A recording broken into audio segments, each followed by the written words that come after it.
इन साथियों, स्वागत है आप सभी को आपके अपने परिवार ऑनलाइन निवेशी अकेडमी यूट्यूब चैनल पे। साथियों, आज की क्लास में देखेंगे बिहार डीएलएड एंट्रेंस एग्ज़ाम 2025 जो आप सभी का इस बार परीक्षा साथी 27 से जो आपका परीक्षा है। तो आज के सेशन आपके लिए बहुत ही ज़्यादा इम्पोर्टेंट रहने वाला है।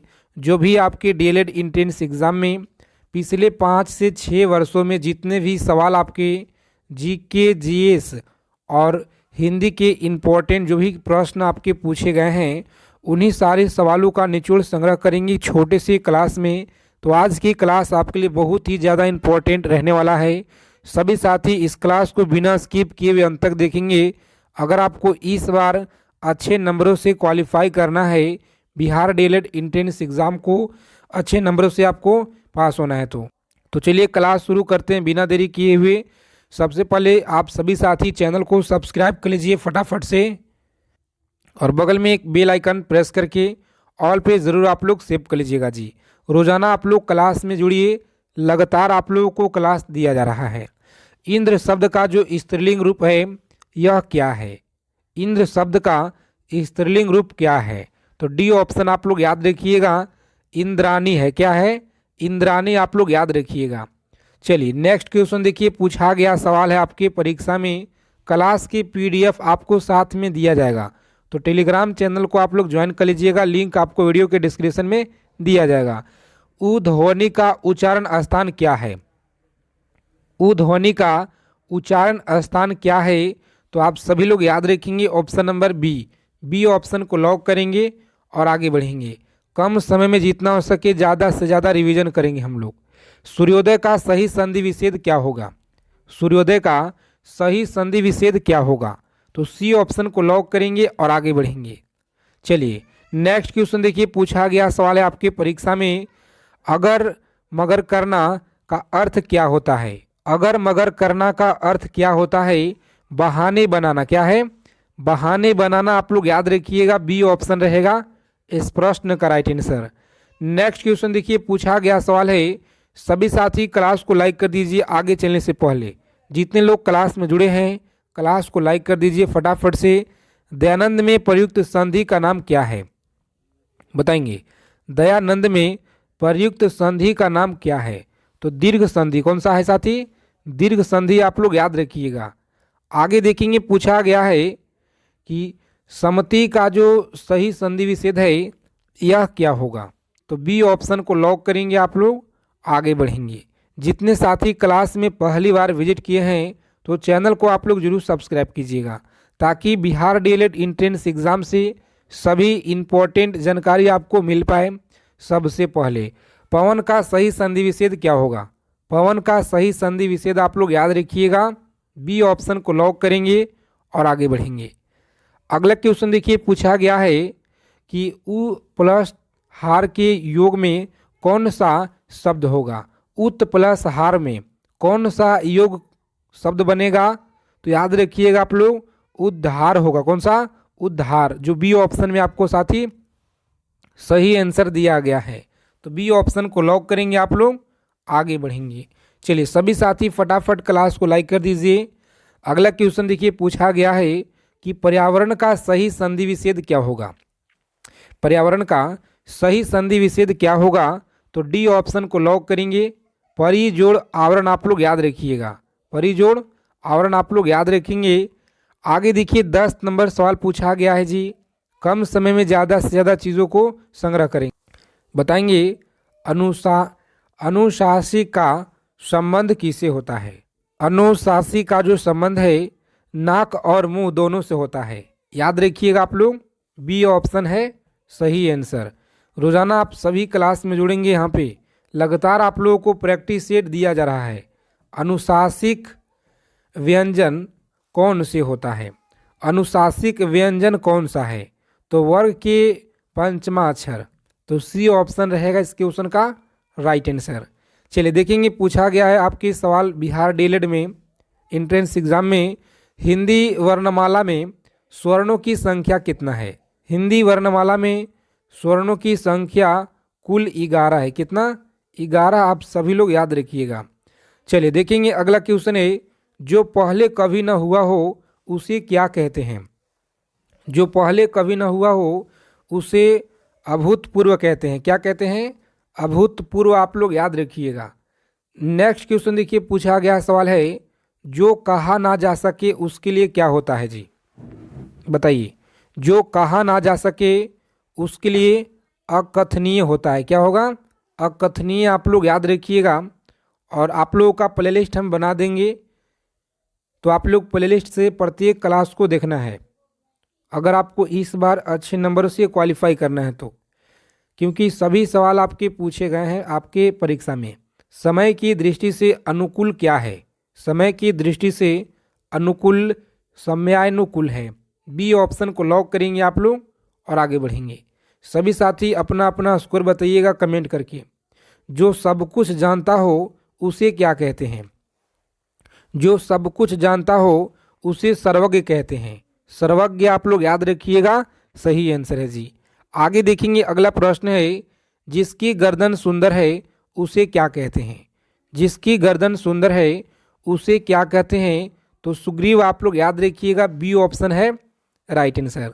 आगे देखेंगे, अगला क्वेश्चन है, पुरुष एवं स्त्री का जोड़ा दंपति कहलाता है। क्या कहलाता है?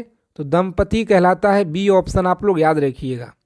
चलिए देखेंगे, अगला प्रश्न है कि कार्य को नए ढंग से करने की जो पद्धति है इसे क्या कहते हैं? कार्य को नए ढंग से करने की जो पद्धति है इसे क्या कहते हैं? तो डी ऑप्शन आप लोग याद रखेंगे, नवीकरणीय कहलाता है। क्या कहलाता है जी? नवीकरणीय। आप लोग याद रखिएगा। चलिए नेक्स्ट क्वेश्चन देखिए, पूछा गया है आपके एग्जाम में, सभी को याद रखना है।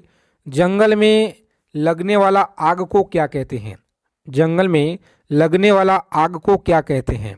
तो दवानल। दवानल आप लोग याद रखिएगा, ए ऑप्शन रहेगा इस क्वेश्चन का राइट आंसर। चलिए सभी साथी फटाफट से बताएंगे। पूछा गया सवाल है आपके पेपर में कि ज्येष्ठ का जो विलोम शब्द है यह क्या होता है? ज्येष्ठ का विलोम शब्द क्या होगा? तो सी ऑप्शन को लॉक करेंगे, कनिष्ठ होता है जी। कनिष्ठ आप लोग याद रखिएगा। गमन का विलोम शब्द क्या होगा? बताइए, गमन का जो विलोम है यह क्या होता है? तो गमन का विलोम याद रखिएगा, आगमन होता है। क्या होता है? आगमन। आप लोग याद रखेंगे। आगे देखिए, पूछा गया है कि अवनति का विलोम शब्द क्या होगा? सभी साथी क्लास को बिना स्किप किए हुए अंत तक देखिएगा। अगर आपको इस बार सिलेक्शन लेना है अच्छे नंबरों से तो साथी अंबर आप लोग याद रखिएगा। क्या होगा? तो अंबर आप लोग याद रखेंगे, सही आंसर है सी ऑप्शन। चलिए नेक्स्ट क्वेश्चन देखिए, पूछा गया है, श्री गणेश का विलोम क्या रहेगा? बताइए, श्री गणेश का विलोम क्या होता है? तो इति श्री आप लोग याद रखिएगा, इति श्री होता है। आगे देखेंगे, अगला क्वेश्चन है, अर्थ का विलोम शब्द क्या होगा? अर्थ का जो विलोम है यह इति होता है। अर्थ का इति आप लोग याद रखिएगा। चलिए देखेंगे, अमीय का पर्यायवाची शब्द क्या होगा? अमीय का पर्यायवाची शब्द होता है सुधा। आप लोग याद रखेंगे, अमीय का सुधा आप लोग याद रखिएगा जी। चलिए नेक्स्ट क्वेश्चन देखिए, यहाँ पे पूछा गया है आपकी परीक्षा में कि भाषा जो शब्द है संस्कृत के किस धातु से बना है? भाषा शब्द जो है संस्कृत के किस धातु से बना है? तो डी ऑप्शन रहेगा इस क्वेश्चन का राइट आंसर। चलिए देखेंगे, अगला क्वेश्चन है, तरुण का जो है विपरीतार्थिक शब्द बताइए। तरुण का विपरीतार्थिक शब्द क्या होगा? चलिए बताइए आप लोग, राइट आंसर यहाँ पे क्या रहेगा? तो बी ऑप्शन को लॉक करेंगे और आगे बढ़ेंगे। अगला क्वेश्चन देखिए, यहाँ पे याद रखेंगे साथी, इनमें से अलंकार में कौन सा भेद होता है? इनमें अलंकार के कौन सा भेद है? तो याद रखिएगा, शब्द अलंकार जो ऑप्शन नंबर बी में आपको दिया गया है साथी, राइट आंसर। चलिए रोजाना आप लोग क्लास में जुड़ेंगे, लगातार आप सभी को क्लास दिया जा रहा है। महात्मा में कौन सा समास है? महात्मा में कौन सा समास है? तो याद रखेंगे डी ऑप्शन, कर्मधारय समास है। कौन सा? कर्मधारय समास आप लोग याद रखिएगा। दिए गए शब्द के शुद्ध वर्तनी बताइए क्या होगा? तो शुद्ध वर्तनी आप लोग याद रखिएगा, सी ऑप्शन में राइट आंसर लिखा गया है। चलिए 32 नंबर प्रश्न देखिए, यहाँ पे याद रखेंगे आप लोग, इनमें से कौन सा शब्द है जो अशुद्ध लिखा गया है? कौन सा शब्द है जो अशुद्ध लिखा गया है? तो अशुद्ध बी ऑप्शन में आपको लिखा गया है। कलश सही लिखा गया है और रसायन है, कल्याण बिल्कुल सही है, लेकिन जो अशुद्ध लिखा गया है साथी बी ऑप्शन में, तो बी हमारा राइट आंसर हो जाएगा। देखिए आगे देखेंगे इनमें से कौन सा शब्द जो है शुद्ध है। शुद्ध आपको लिखा गया है प्राण, इस तरह से लिखा जाता है, डी ऑप्शन में सही आंसर दिया गया है। आगे देखेंगे अगला क्वेश्चन है, सभी साथी चैनल को सब्सक्राइब जरूर कर लीजिएगा और बगल में बेल आइकन प्रेस करके ऑल पे ज़रूर आप लोग सेव कर लेंगे। निम्न में से अल्प प्राण वर्ण कौन सा है? अल्प जो प्राण वर्ग है वर्ण कौन सा है? तो सी ऑप्शन आपको याद रखना है जी। आगे देखेंगे अगला क्वेश्चन है, गिरीश में कौन सा संधि है? गिरीश में कौन सा संधि दिया गया है? तो बी ऑप्शन आप लोग याद रखिएगा, दीर्घ संधि है। कौन सा? दीर्घ संधि आप लोग याद रखिएगा। आगे देखेंगे अगला प्रश्न पूछा गया है 36 नंबर सवाल, अच्छे से आपको याद रखना है, आपके परीक्षा में यहीं से मिलेंगे साथी देखने को। इनमें से कौन सा विपरीत शब्द का पतझड़ का अर्थ है? तो ए ऑप्शन आप लोग याद रखेंगे, वसंत आप लोग याद रखिएगा। चलिए नेक्स्ट क्वेश्चन देखिए, पूछा गया सवाल है आपके परीक्षा में, सभी को याद रखना है अच्छे से। अवनत शब्द में प्रयुक्त उपसर्ग क्या होता है? अवनत का जो प्रयुक्त उपसर्ग है यह क्या होगा? तो सी ऑप्शन आपका राइट आंसर है। सी ऑप्शन को लॉक करेंगे और आगे बढ़ेंगे। आगे देखिए पूछा गया है, सावधानी शब्द में प्रयुक्त, सावधानी शब्द में प्रयुक्त जो प्रत्यय है यह क्या कहलाता है? तो प्यारे साथियों आप लोग याद रखेंगे, डी ऑप्शन को लॉक करेंगे आप लोग और आगे बढ़ेंगे। चलिए देखिए अगला क्वेश्चन पूछा गया है कि शुद्ध वर्तनी का चयन कीजिए।